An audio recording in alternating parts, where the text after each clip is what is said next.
Hey guys, I'm going to be doing another Dream Wrath clear. This time we're going to go for a high score run without using Chow. Now this is not going to be a rank 1 clear, this is only going to turn on 215% modifiers. Now depending on your gear, maybe it's possible to do the last defense and spirit one. I would assume that probably is going to need Knights of Grandchelt to do it, to do that. And we're not going to turn on the attack and magic mod because that just makes the clear a lot more RNG. It's a lot safer without that turned on. So we're going to go, but you probably could turn it on if you really wanted to roll the RNG. Anyway, 215%. Let's get in here and perfect score it and see what we can do without Chow. It's a little hard to do this without Chow, but we're going to use non-morale damage dealers to do this fight. Okay, so this clear is certainly not cheap or anything, but, you know, if you have good gear and all, but just happen to not have Chow, maybe this is an option for you. So to start off, we're going to have Kain just do Courageous Roar to cure the breaks and give break immunity. We're going to have Roberta in the base form do Imbue, Draconic Triune, and Support from the Skies. That's going to mirage all the lashing darknesses of the boss. Once that's finished, Esther in the shift form is going to Magnus, Provoke, and Energizing Bunny. She's going to be our cover tank for the entire fight. Tyvis can just hit the boss 3 times with fire damage to seal him. Kresnik can Arcane for morale. And Bulwark is going to morale. And we're going to do his base form Magnus on Esther. Okay, so Esther is going to be Evade covering the physical, Omni covering the magic, and we're going to be miraging the lashing darknesses that bypass cover. So Esther should be totally fine here. We've given Esther a mix of damage plus tanking gear, so her damage is suffering a little bit, but she's tanking it pretty well. Well, in the base form. The shift form is, of course, pure tankiness. Okay, so we gave the shift form of Esther Blizzard Orb as well, so that we can counter with healing, as well as a little bit of morale. The only counter item we're using is Blizzard Orb, so we're not using things like Cypher's Coat, so you guys can, you know, not freak out about limited items. But yeah, you know, this is not really like a counter build. We just needed something to give Esther LB gauge because her tanking skills do consume a lot of LB. And also, it is a decent chunk of morale, just for free. Also, the healing, like I mentioned. So eventually, Esther will finish countering. I promise we're not using counter-up gear. This is literally just one Blizzard Orb, and that is it. Esther kind of went crazy that turn on counters, but that's fine. All we needed was her to counter enough to heal herself. The rest didn't really matter too much. Okay, shift form Roberta, where we're going to Morale Fill, Dragoon's Aim, and Emissary of Demise. Now, base form Esther is going to Bunny Bolt Blitz, the base form LB. That's going to refresh her Magnus, put up the field, etc. Tyvis can just hit the boss 3 times again. This turn, Bulwark will Chirrup and, where is it? Chirrup and Mixtape for triple cast. Kain is going to get ready for jumping with cooldown, Magnus, and Impulse. And we're going to imbue the boss. So in the base form, like I mentioned, Esther is definitely using a whole lot less tankiness because she's going for like mostly damage, a little bit of tankiness. But we've currently got 75 Gen Mit from herself, 75 Reaper Mit from herself, as well as 85 magic and physical mit, and we're absorbing the physical. So you should, for the most part, be fine. Also, the boss is healing Esther up, you know, mid-turn with the single target, or the physical damage. So yeah, that's fine. Okay, nicely done. Yeah, like I said, you can play with turning on the attack and magic mod if you're really confident. I've found that with the attack and magic mod on, sometimes Esther dies on turn 2 or turn 4, and I don't want to just run this over and over until she doesn't die. But it is possible for her to survive. It really depends on the boss's RNG. Base form Esther was also given Blizzard Orb to refill her LB gauge, and as you can see, she refilled 100 LB gauge with Blizzard Orb. Anyway, now on turn 3, we're going to use the shifted LB of Kresnik. That's for Human Killer, but more importantly, it dispels the boss's accuracy and heals up Esther. So back to the shift form with Esther, where this turn we're going to put Omni Cover back up with Electromagnetic. We're going to Storm Guardian for the big mitigation, and we're going to Discharge and Recharge for the break immunity. Roberta to the base form, where she's going to use her Magnus. We can just have Tyvus hit the boss again for fire damage. Bulwark is going to triple. We're going to Chirrup. We're going to Mixtape. I'm sorry, nope, wrong. We're going to Chirrup. We're going to Kupo Clang. And we're going to Glee and Gusto. We need magic mitigation. We're not going to use the second charge of his Magnus quite yet. And now Kane can shift to the shift form and do his Holy Jump. Unfortunately, Kane will not be getting Human Killer because he's jumping, but it's fine. We're still going to, well, we should damage cap. I guess it's up to variance, but this clear can pretty comfortably damage cap, but it depends on your gear and all. So we're back in the shift form. We don't have the 85% magic mitt anymore, but it doesn't matter because our shift form is super bulky. Because we geared it for pure damage. And we're evading the physical damage because we are, whatever. So there's Glee and Gusto. There's Discharge making the team counterattack. Make sure you never ever use Discharge if Sky is on the team, because that'll make her jump uncontrollably, and you do not want that. Or maybe you do, who knows. Anyway, more counters. Again, we're getting Esther's LB gauge filled back up. So give it a moment. We'll resume when that finishes. Okay, so now we're going to get ready for bursting next turn. Wait for all the autocasting to finish. Don't you love autocast? Well, Bulwark... Okay, let's do this first. So Kresnik, first of all, is going to Remedy, Supplement, and Potion. Go ahead and do that first. Tyvus can just do Double Fire and Tyvus's Spirit. Esther to the base form. It's going to be a little dicey here. We're going to Magnus, we're going to Defense Break, and we're going to Quantum Storm on Bulwark. Very important you do that. Okay, Bulwark is going to triple. We're going to Chirrup. We're going to Mixtape, and this is very important. We need to Cactuar Cantar this turn so that Esther dodges the wind attack, which, as you can see, would be bad news. But we're going to Mirage that wind attack, not a problem. Now Roberta can shift and jump on out of here. And the reason we're using Roberta's jump is because we don't have morale, and her jump is not morale dependent. Also the reason we're using like Esther, Tyvus, and Kane, because this is a non-morale clear. You know, our morale is okay, but it is far, far from high enough to rely on morale DPS like, you know, Laura, Sky, etc. Anyway, so this turn, Esther does have 90 general and 50 magical mitigation. It's a little risky here. She's going to take a lot more damage. 2 of the Dragoons are in the air, so that's 2 people less recovering. So yeah, a lot of damage here. And again, it depends on how many of the magic attacks the boss uses. Physical damage is totally fine for Esther, but the magic damage really hurts. So yeah, so like I said, if you want to, you know, roll the dice, you could turn on that attack and magic mod. Your Esther would take a lot more damage. And if the boss uses too many magic attacks, your Esther is going to die.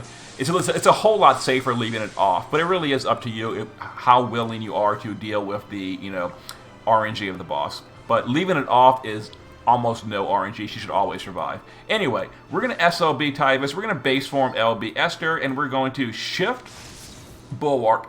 Very important we shift him on this turn, because his shift form is geared for the threshold. Very, very key. We're going to chain Lightning with Bulwark. Okay, so we're going to do Tyvus, Esther and Bulwark are going to chain. Tyvus is going to cap, and then the Dragoons are going to drop. We're not going to use Kresnik on this turn yet. Okay, so we're looking for 2.5. Let's go ahead and do this, wait for the chain to build, drop the Dragoons, and hopefully that was 2.5. We'll see in a second. Kresnik, in the base form, thanks to Wanderer for this awesome idea, we're going to Wind Drake Horn jump on Bulwark, who is geared for this. This is going to help us get through this threshold. So Kresnik is going to jump out of here. There's 2.6. We did the damage cap. Perfect. Let's continue the fight. Okay, everyone's asleep. Here comes Kresnik. Boom! Right on Bulwark. And we triggered his guts. It woke up Bulwark. Now, Bulwark in the base form is using Riku's pouch. He's going to wake up the rest of the party with Panacea. So now we can resume dealing with the boss's mechanics. Okay, this is very, very important. On turn 6, we need a status immunity buff. We do not have one, and we will go back to sleep because of the Imperil. So we're going to use the morale skill, Resistant Will, to sleep immunity the party. Do not forget to do that on turn 6. I'll put a big note on my turn chart for you. Okay, now Roberta. Now the boss is going to do 2 more physical AoEs this turn. So to deal with that, we're going to use Roberta to triple Mirage again. So Roberta in the base form is going to Triune to get Esther's LB filled up again. We got to use her tanking skills. We're going to Support from the Skies to do a 5-stack Mirage. All we need is 2, but 5 is good too. And then Inferno Breath to imbue the party. Okay, Kane in the base form is going to give us break immunity with Courageous Roar. This is an optional step. If you get broken, not that big a deal, but Courageous Roar, is, if you have it, is good. It's from the Paws of Prosperity. So now we're going to shift Esther to the shift form. We're going to put back up her Omni cover. We're going to put up her Provoke, and we're going to Energizing to reapply the killers. And then Tyvis can just go ahead and just hit the boss 3 times with fire. So the boss is still in like threshold mode. You're supposed to all be asleep on turn 6, but we kind of cheesed it a little bit with Kresnik jumping and waking up our team. You know, again, I'm pretty sure Wanderer came up with the idea first. I'm giving him credit. If someone else did, my bad. I heard about it from Wanderer's video. Anyway, I'm just gonna hit the boss with fire damage. Okay, so here's the rest of the threshold, which is a double Mirage. Or a double AoE physical, and we're gonna Mirage them both. There's the sleep, and we still got slept anyway, so I guess all that humbug I did about use the sleep immunity buff doesn't really matter, does it? Okay, so we're going to erase that from the turn chart, because that did absolutely nothing with the sleep immunity buff. Okay, you know what? Actually, we're going to leave it there, just because it does give more morale to cast the sleep immunity buff. But it actually didn't prevent sleeping. But thankfully, Kresnik wasn't sleeping peril because he was jumping, so he's going to wake up the party. So we're going to go ahead and Remedy to wake the party up. We're going to Potion to heal a little bit, and we're going to Medicinal Mastery for human mitigation. Now, we do have a healing reduction on the party, so as you can see, the healing is quite nerfed. That's okay. Now, turn 6, we're going to guard Esther because we don't have good mitigations this turn, and she put up her buffs last turn, so let's go ahead and guard. Let's use the morale skill for more healing just to help out a little bit more. Roberta is going to do her base form LB this round. That's going to reapply LB buff, stat buff, etc. Bulwark on this turn is going to... It's important we do this with Bulwark. We're going to Kupo Clang to break the boss because he is not broken right now. And we're going to Glee for magic mitigation. Again, don't use his other Magnus charge yet. We're just going to Glee and Kupo Clang. Kane, on this turn, can just Nothing to Fear and double Impulse. We're going to get him ready to jump.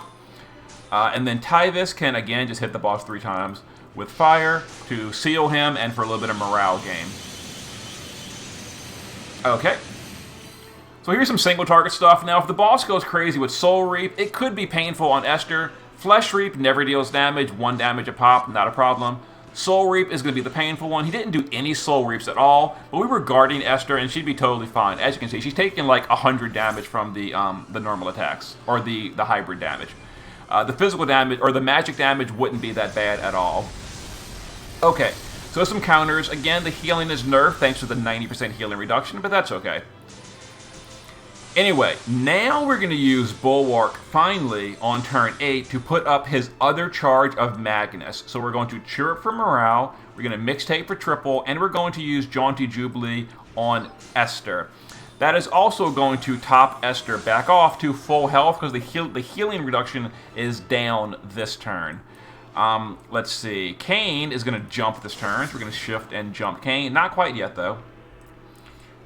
First, we're going to use Kresnik for more morale. We're going to Remedy, Supplement, and Potion. Tyvis is going to triple Bolting. We're going to use Esther this turn to triple Shatterbolt. We're going to chain that with Tyvis. Roberta is going to triple. We're going to Mega and double Mystic for more damage. So we'll go ahead and do all this real quick. Just a little bit of damage. We got to finish off the boss, and the boss is kind of bulky in phase 2, but a little bit of bonus damage never hurts. And now Kane will jump again. Now, unfortunately, Kane's second jump does not have a good Holy Amplify because it's only a 1 use. So that feels a little bit bad, but it's fine. We'll deal with it. There's the Soul Reap. As you can see, it's not too bad. So we're not guarding. He would have done 500 damage last turn. Well, actually a little bit more if we didn't have the Magnets. We were guarding. In any case, doing it this way, the phase 2 clear should be very, very safe. The phase 2 stuff. If the attack and magic mod is on, obviously you take a little bit more damage.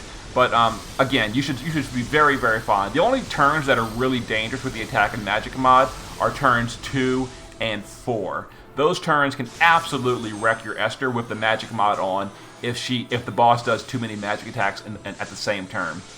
Anyway, so we're continuing to deal damage. And the reason Roberta is not jumping, by the way, is we need that chain count score still, and we're going to need her to quad Mystic Breath on the second burst turn. So she's going to do her magic chaining on the rest of the fight. We can just reload Kresnik and do his thing again. Bulwark on this turn can just do morale and double mixtape just to fill more. Not that. Chirrup and double mixtape just for more morale. We don't really need anything else from him. We're going to get Esther ready for the burst, back to the base form, which is squishier, but it's going to be fine. So we're going to Calm and double bolting. Tyvis is going to double bolting and Tyvis' Spirit. And Roberta can now quad cast her Mystic Breath, which will bridge that third cast of bolting. So let's go ahead and chain these up. So hopefully we don't push the boss to 25%. We're probably not going to, but I guess it's possible technically. Oh my goodness. We almost pushed him all the way to 25. If we did, the boss would get an attack and magic buff. It should be fine. Let's see. Soul Reap is doing 2,000. Yeah, if we had put... Oh, wow. 5 Soul Reaps. Okay. If we had pushed the boss below 25, we would have taken a little bit more damage. Not that much more. Esther didn't even go like below half. So yeah, pushing below 25 would have been fine in that case. Here's the gravity damage. No big deal. And okay, it is time to finish off the boss. And that should be our perfect score at 215%. Could have been a 240% or a 250%, whatever, if I had turned on the attack and magic mod. And I think this clear, the boss didn't do too many magic attacks. He probably could have handled it, but whatever. We're going to reload Kresnik and do him again for morale, just for the safety. We're now going to, in the base form, use Lightning Bolt Barrage on Bulwark. We're going to LB these two. Roberta and Ignis are going to just quad Mystic. And we're going to drop Kane. So this should easily finish off the boss. Very, very easily. Anyway, yeah, let's go ahead and do it. So we're going to do this, and chain, drop. And that should also give us the 100 count chain score for the last mission. There it is. Boom, 100 count chain score, done. Perfect score. Not all missions. All credit, all score, whatever you want to call it, whatever, blah, blah, blah. Hey, 1.8 on the second burst turn. We actually almost... damage capped on... Oh, well, we do have a modifier, Ross. Never mind. Ignore that. Anyway, so there's the perfect score. The damage breakdown isn't going to be super accurate because a lot of stuff was going on. For one thing, Kane didn't have a killer on the second, on either burst. Kane didn't have... we didn't have human killer. Kane also didn't have a good amplify on the second burst. So Kane's damage is certainly nerfed, but he did most of his damage on the first burst, which is the important one. Roberta and Ignis, very helpful. Tyvis, decent as well without the morale bar. And then Esther, tanking plus damaging at the same time. Pretty nice. So there's a perfect score on our modifiers. I'm already finished farming. I got all my pearls, all my red pearls, so there we go. So yeah, so like I said, I think, depending on RNG, we definitely could have turned on this one and done a 245% clear. But that means you've got to really hope for luck of the draw on turns 2 and 4. If the boss does too many magic attacks on turn 2 and 4, your run's over. But, and as far as this one goes, I think maybe if we swapped out Kane for Knights of Grandshout, maybe we could if we swapped out Tyvis for Knights of Grandshout, we could maybe turn this one on and damage cap. Potentially, you would need like EX3 everyone. I don't know, that's like heavy whale build, and I feel like anyone that can actually pull that off probably has Chow anyway, so just do the Chow clear. It's a lot easier. Anyway, so here's the team, here's the party, and I will show you the gear and explain some specifics we need to worry about. So as far as Espers go, actually the Espers are not important. Put your Espers wherever you want to help out. So, Kresnik, in the base form, single wielding, do not dual wield, single wield a Wind Drake Horn. You can buy this from Fat Chocobo in the story mode with Star Wars. I forget which one, the wiki, look it up on the wiki, it'll tell you where to buy it. Other than that, literally whatever. You can just, whatever you want. morale fill. So auto casting. I should have given him honestly a baton, but it doesn't matter. Whatever. Not that big a deal. Shift form is using Obsidian Bracer because someone's got to use that to break for the first phase. So Obsidian Bracer, Dragon's Brush, and Call of the Wild just to get his LB quicker on turn 3. Probably not important because we have Esther counterattacking, so not that big a deal. Yeah, his gear isn't super important. Make sure he is sleep immune. Very, very important. Make sure he is sleep immune. Which he should be because I think he is naturally. Dragoon Cane in the base form. Actually, Riku's pouch, not important on him. We did that with someone else. I changed my strategy. I gave him an auto amplify holy item so that his second jump has an amplify still. Not that big a deal because we actually overkilled by a ton on the second jump, but whatever. And then just a holy weapon in the base form. Other than that, just kind of whatever. Status immunity is important. We didn't do that strategy. Get rid of that. Not important. Pause of Prosperity, if you have it, is useful. It gives you break immunity and cures the ambush breaks on turn 1. If you don't have it, not critical, but it helps out a little bit. Shift form is pure damage. Pure damage, jumping versus human and undead. 6840 attack power, max jump, max reaper, and 275 human. Yeah, he did a big chunk of damage on the first phase. Second phase, he no longer had an amplify, and he feels real bad. But still, he did a big chunk on phase 1 because he doesn't need the morale bar. And as you saw, our morale was garbage in phase 1. No Chow sucks. Roberta and Ignis, they're geared for damage in both forms. They do their jump in phase 1. So phase 1 is doing the jump because we don't need the morale for the jump. So jump build on the base form. I'm sorry, the shift form. So we've got max jump, maxed reaper, and maxed human. 7,500 attack power, very nice damage. Base form is magical damage versus Reaper and Human. And again, I'm pretty sure she's maxed out. Max Reaper and 250 Human. A little bit short on the Human Killer. Whatever. Make sure the base form doesn't even matter with sleep immunity because we went to sleep anyway. So actually sleep immunity, completely irrelevant. Don't worry about it. Esther. Esther's a little tricky here. So shift form is Blizzard Orb, full evasion, and as much spirit as you can get in the shift form. So here's our shift form build. Full evasion, sleep immunity is important. There we go. Also, I forgot to mention, as far as party order goes, make sure Esther is further left in the party than Bulwark. That is very, very critical. Anyway, let's go ahead and keep showing Esther. Shift form is, full evasion, spirit build. Passive provoke, not important. If you don't have the diadem, don't worry about it. But if you do have it, it's a good evasion item. Resistances don't matter at all in the shift form, not important.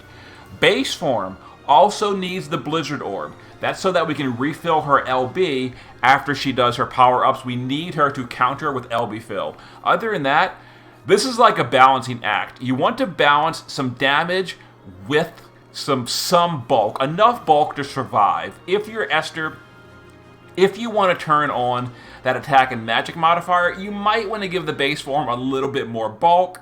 But without the magic modifier on, you can lean further into her damage. So you don't need evasion in the base form. So 300 Reaper, 275 LB, and 200 Human Killer. So a little low on the killers because we had to fit some bulk. So here's the base form. Blizzard Orb, very important. And then, so Dark Aspirations is like a Human Killer with some bulk attached. Aerith's TMR, Human Killer with some bulk attached. This one is pure bulk. We needed some bulk. It also gives sleep immunity, which is useful. And then Kyrie is just an attack power with Spirit. That is useful for bulk. Just bulk her up enough to where she's not dying on turns 2 or 4. And she'll be a DPS plus a tank at the same time. Bulwark. Now, Bulwark needs a specific build as well. We want him passive provoking in both forms, but behind Esther in the party order. It's really important the way we're doing this. Riku's pouch in the base form. Base form also needs Lightning Fast Legend. Other than that, base form doesn't matter. And here's the card we're using because it gives a lot of passive provoke.